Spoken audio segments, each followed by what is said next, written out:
Hello, everybody. Welcome to another episode of Construct Strategically Yarns with Andy. Today I've got my good mate Jordan.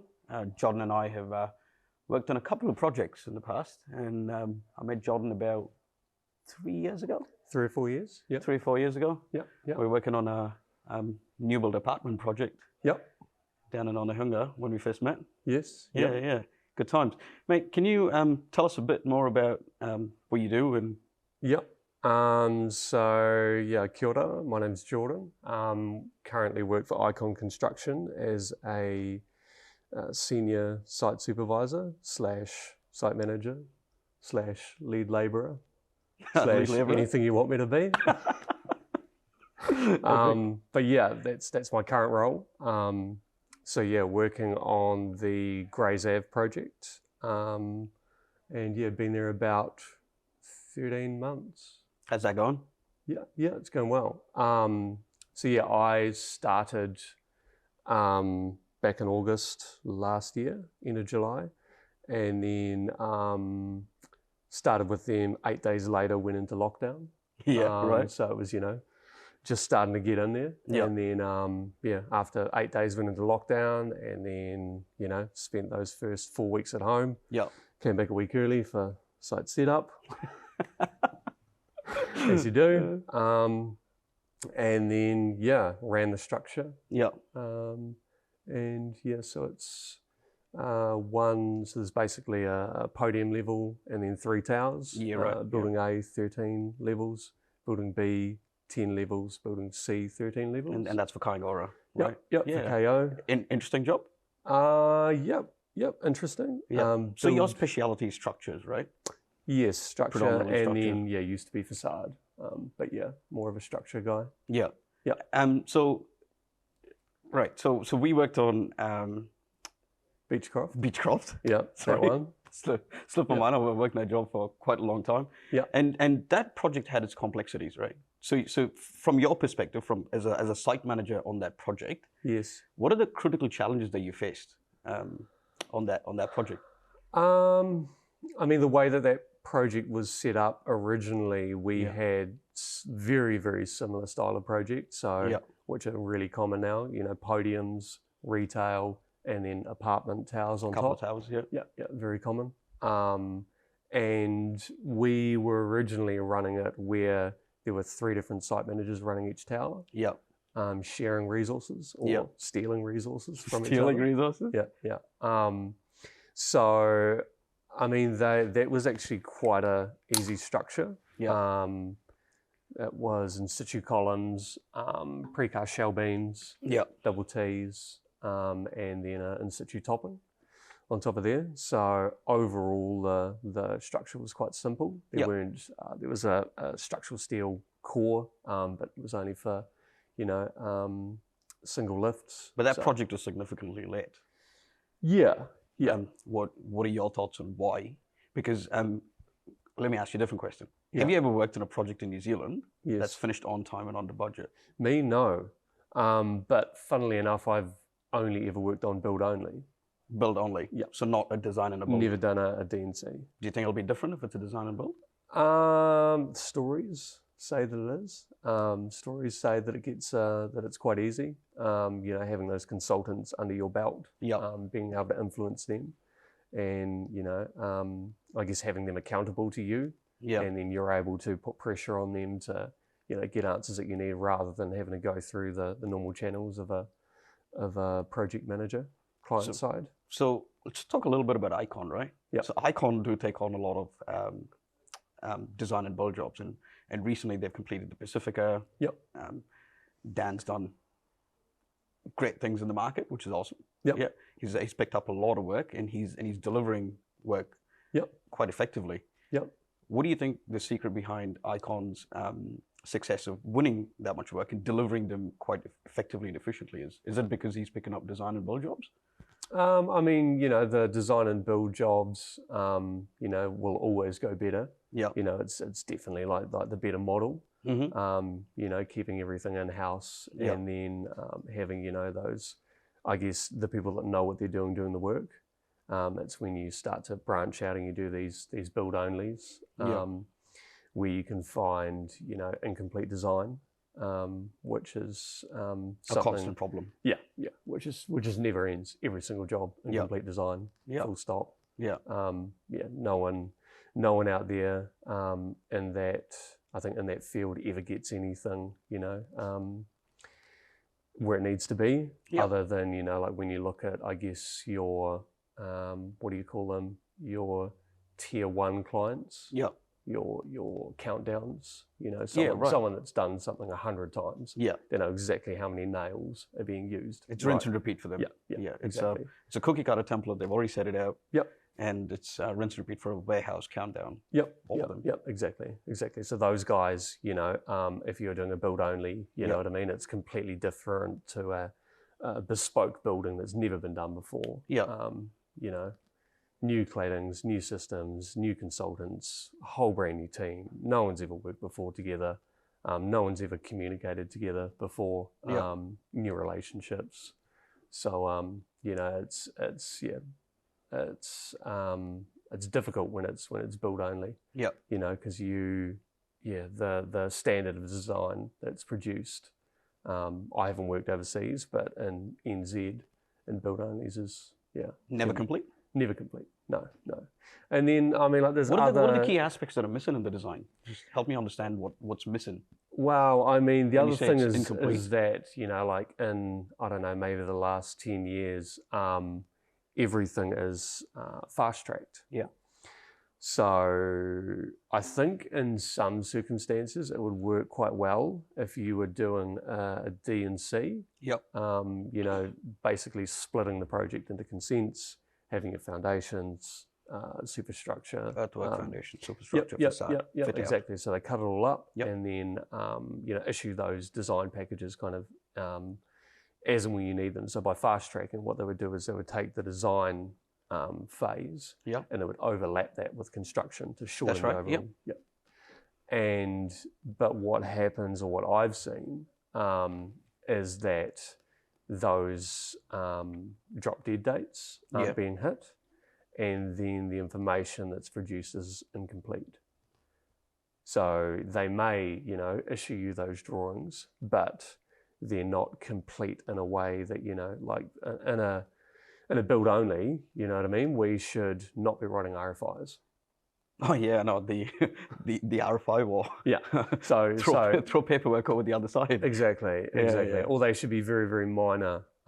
They should be clarifications. Yeah. You know what I mean? Yeah.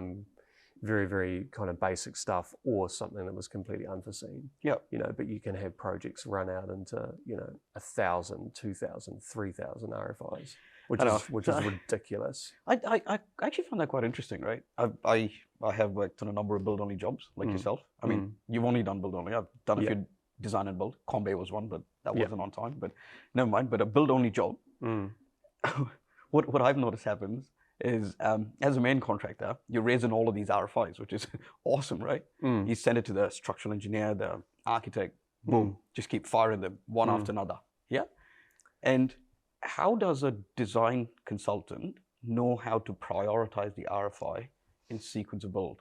So he's not going to, I don't know, how does he know? He doesn't. Yeah. I mean, usually you deal with those, I guess, sequentially as they come through. But that's not the most efficient way, though, is it? No, it's when they grow. Yeah, so it's when the tally grows, you know. So, like, first of all, in a build only, we're not sending them to the consultants. Yeah, we're sending them to the postman. Which is the postman. Yeah, the postman. Let's clarify who the postman is. Yeah. So the client project manager. The client project manager will then pass them on to the relevant consultants. Yeah. Which just, you know, like puts another layer of communication. Which is not necessary. Yeah. I mean, they definitely have a role for sure. But, you know, it just puts another layer of communication that needs to go through, rather than us kind of going direct. Yep. We now have to bounce, and then, you know, like sometimes we forget to send them stuff. Yep. They forget to send stuff on. You know what I mean? It's just another chain of communication to go through. But they do that to control the cost, don't they? To control the client's cost. Yeah, for sure. But like, because the amount of volume of change that's been introduced, every change means money that the client will have to shell out or go back to the bank. Yep. So then, for sure. Secure, which is which is probably why they do it. But I mean, the amount of time lost. Yeah, it also depends on I guess the tally. You know, so for instance, on the Beechcroft project, so I can't remember what we topped out at in RFIs that were open and overdue. Quite a lot for not a massive building. Yeah, correct. Quite a lot. Correct. Yeah. So, you know, like at that point where, you know, like it's grown into this monster that's completely overwhelming to anyone to look at other than someone that, you know, wrote it, that wrote all the RFIs. You know what I mean? You just prioritize. And then I've gone through and I've done that before, and then you prioritize, and then if you tend to, I guess, take on some of the, not design responsibility, but the prioritization of the design resource. Based on the requirements of the program. Yep. So if I go through and I say, hey, these are all priority ones, priority twos, priority threes, and then I miss something, or you know what I mean, for whatever reason, prioritized wrong or something, and there was a delay, you know, like what responsibility sits with me? Yeah. It's not my role. You shouldn't have to prioritize it. No. How do we digitalize that? How do we take the human element out of having to go? Jordan now has to prioritize them, and if he's made a mistake, we're screwed. That means we've got late information. We've got, you know. Yeah. I mean, you could have, you know, like ideally in that scenario, that would be sitting with the client PM. You know, the one that's responsible for the design. Yeah, the engineers to the contract. Yeah, exactly. Exactly. You know what I mean? That's their role. That's what they're paid to do. And that if they had, I guess, an understanding of the design and the project at the level, you know what I mean? They should be a backstop for a lot of this stuff. Yeah. So if they had a clear understanding of exactly what was being requested, and then also how important that was, then they should be doing the prioritization. I mean, ideally in a perfect world, you know, the 10 days or 7 days or whatever's given, you know, you get an answer back within that time frame. We will get back to you. Yeah. Is that the response you get? Yeah, 7 turns into, you know, can turn into 6 months, or longer sometimes, depending on what it is. And that has a flow-on effect into the council consenting process as well, doesn't it? Because you have an incomplete design with outstanding RFIs, which means then you don't get a consent. Then the main contractor is sitting on site and burning P&G. A lot of the time, what goes through and is consented is incomplete design. It doesn't need to be. Okay. Yeah, it doesn't need to be detailed. Yeah. You know, like it needs to be detailed so far to get a consent, but you've got, you know, your concept, your building consent, and then your detailed design, and you know what the council requirements are for design to what actually is buildable and can work are different things. So would you then say a design and a build job is the best way to actually let jobs out into the market, as opposed to, I don't know. I mean, again, having not been on one, but everything that I hear for sure, you know, that's where clients should be looking. Yeah. You know, I think that in NZ we're very short focused, and we're not looking long term. Everyone's looking at that initial kind of price without looking at the project life cycle, or even the construction life cycle. Yeah, you know what I mean. Looking right front up, cost cutting. You know, a lot of the time not providing enough resource, I think, even into the design team where they can meet the requirements of the project. Yeah, right. So, you know, capping their fees, and then, you know, say they've only, say it's a $100 million project and they've only allowed 2 architects or something. Right. And you need 4. Yeah. So, you know what I mean, right off the bat, you know, your short resources, which means your RFIs build up, which means you're going to be delayed in the design phase. That's going to flow into construction. So everyone kind of, my opinion, I guess, is that everyone's looking very, very front end rather than looking holistically at the entire project, and realizing that, hey, you know, like if we took another 6 months, if we invested another 100K in design or whatever it might be, you know what I mean? We could reduce the RFIs. Yeah. We could reduce the overall project time frame. Yeah. We could, Be more efficient. minimize CIs. Yeah, and The entire thing be more efficient. Build constructability into the design. Yep. In a way, sort of form. Yeah, and then I mean, like that's probably starting to get into the realms of ECI and correct. Yeah. Bringing contractors in more. Do you think the client project managers are in a good position to provide that advice to the clients who don't really have a good understanding of, I wouldn't say good understanding, a full understanding of the end-to-end construct build cycle? I mean, I think one of the most important qualities of a client PM is organization and communication. Not so much technical, because there is, there's so many different resources within a project. Oh yeah. And the flow of information, you know what I mean, a million emails, or like enormous amounts of communication. Yeah. And those are probably the two more effective tools that they can have: be good communicators and be organised. Well, they definitely need that technical nous, but you know what I mean. I guess as the head of communication over the project, which is essentially the role that they fill, those are the more important qualities. Yeah. When you come across someone in that role that is bad at either of those things, you've got big problems. Oh yeah, for sure. So do you think we've got good client-side PMs in New Zealand? Or have you had the experience of working with any good client-side PMs? Yeah, definitely. Like some I've worked with have been really, really good. Really good, clear communicators. Very, very organised. They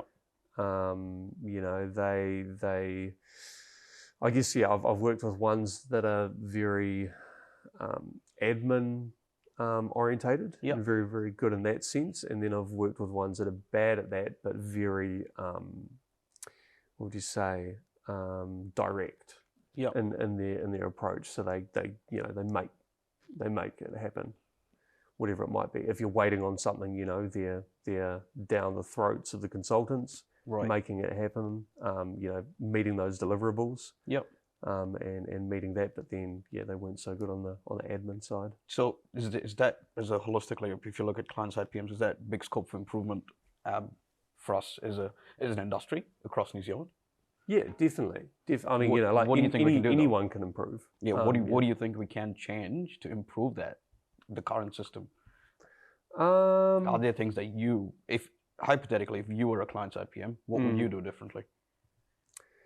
If I was a client-side PM, I would be very pushy. I guess my role is to gather the people and find a solution to the problem as fast as I possibly can, as cheap as I possibly can, so that we're moving forward. Yeah, because that's in the best interest of your client.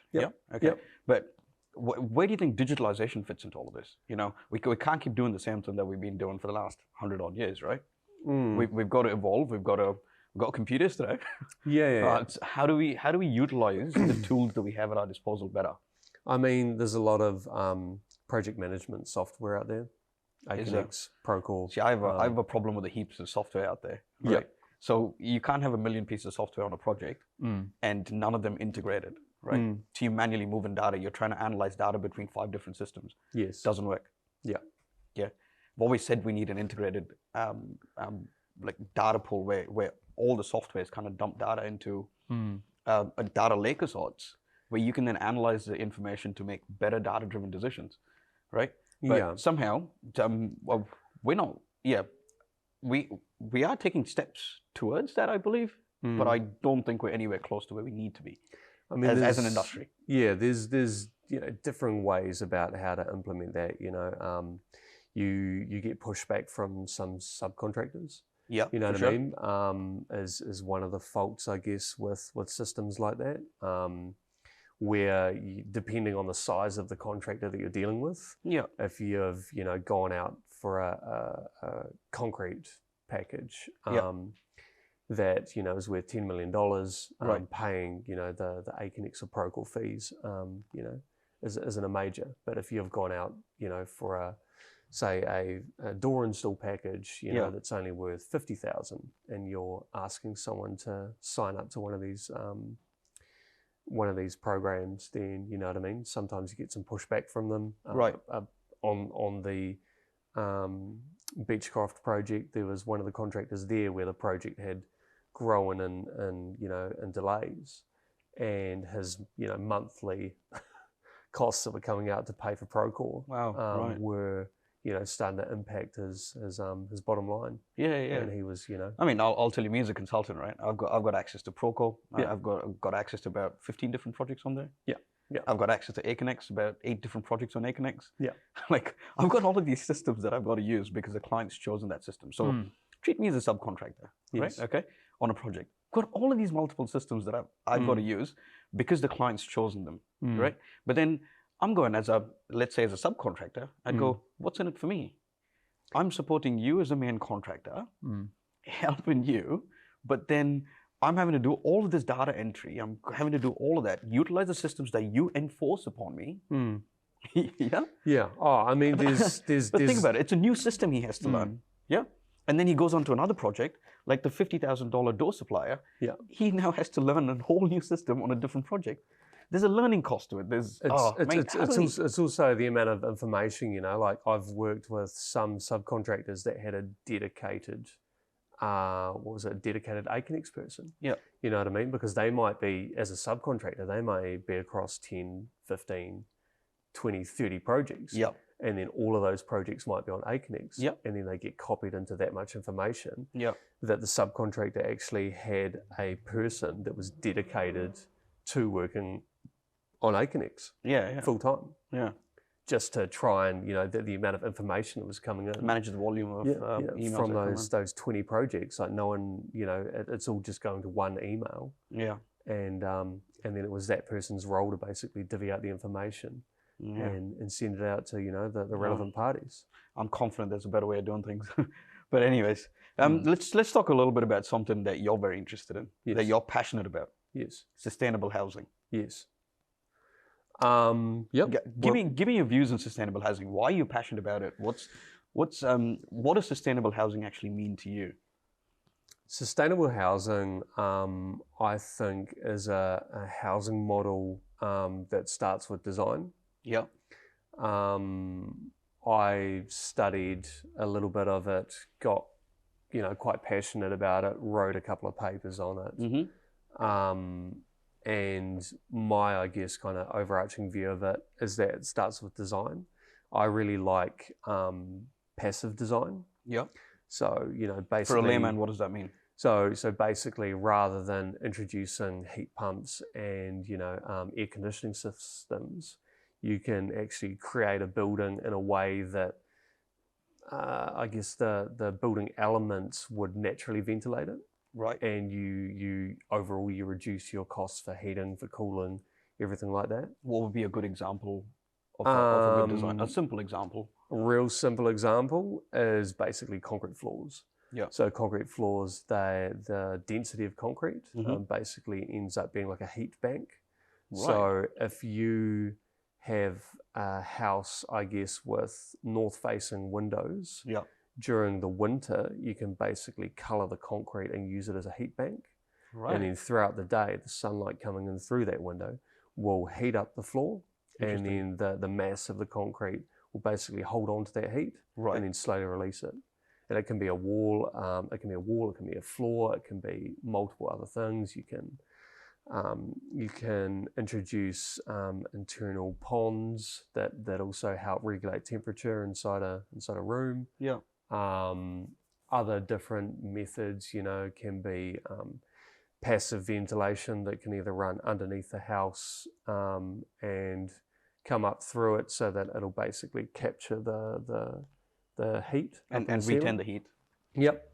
Wow, there's different ways you can capture the heat and then you can re-divert it. Yeah. And then you can capture the cool and you can divert that into the house and you can use natural convection currents to basically cool the house. Oh, wow. Well, is that something you're going to explore in the future? Yeah, I'd like to. Yeah, for sure. I'd love to build what's commonly known around the world as an earth ship.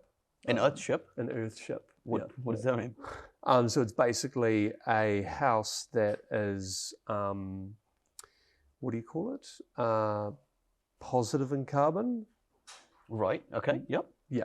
So literally the home is made out of as many recyclable materials as you can. Yeah. So over in Europe, they basically do them with a real common method is using car tires. You're right. And then they basically build it into the back of a bank and then create all the structural walls out of car tires and then ram them with earth.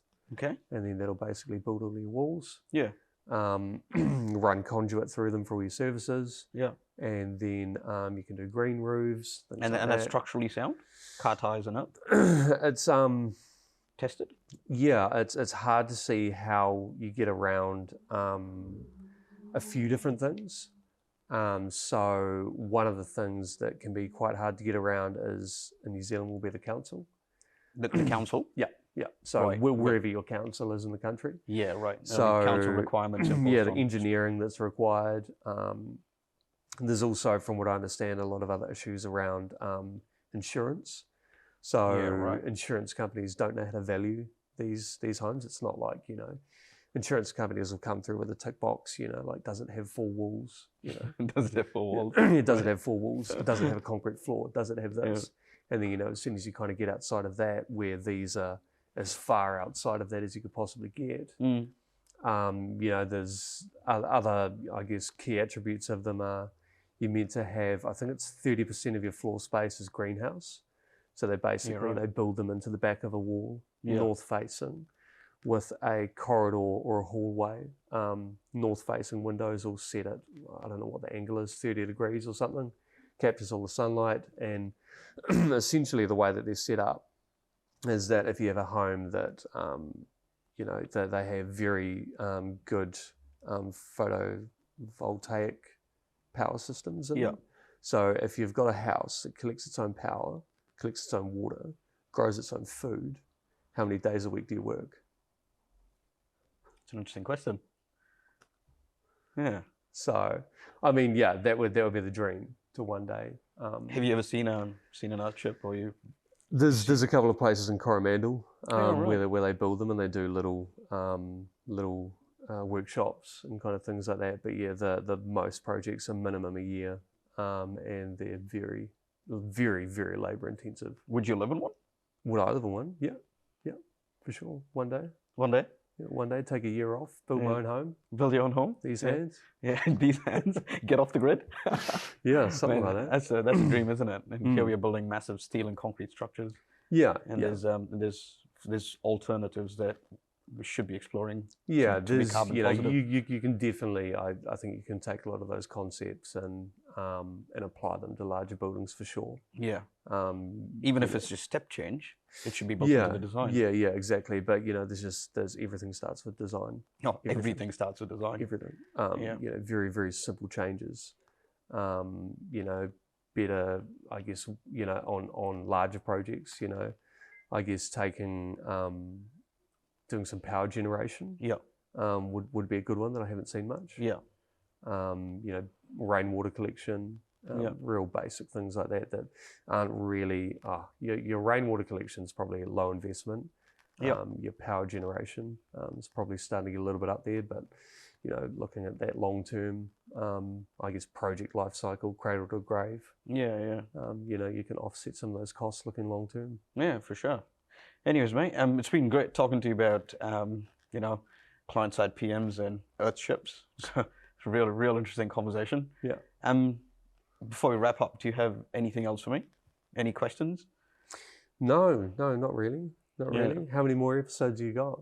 I don't know. How many guests can I get? Yeah. If anybody's interested in the chat, I'm always open to having a good, interesting chat like this one. So yeah, for sure. I want to keep this going, and I enjoy this. So no, it's real cool. Cool. Good for the industry. Yeah. I hope so. So that's the idea. It's a platform for the people to voice their opinions. So I mean, people like yourselves, they're at the coalface that understand the real problems. Yeah, I want to try and bring it out. So as many episodes as I can. That's the answer. Yeah, nice. Yeah. All right, mate. Anyways, thank you so much for your time and being here and for your insightful thoughts. Yeah. Yes. Thanks for having me. Yeah, mate. Hopefully I'll have you on again in a few months, in a year or so. Episode 75. Episode 75, you reckon? Yeah. Oh, man, well, episode 75 for you. How does that sound? Easy. Yeah, no worries. All right, sweet. Thank you, guys.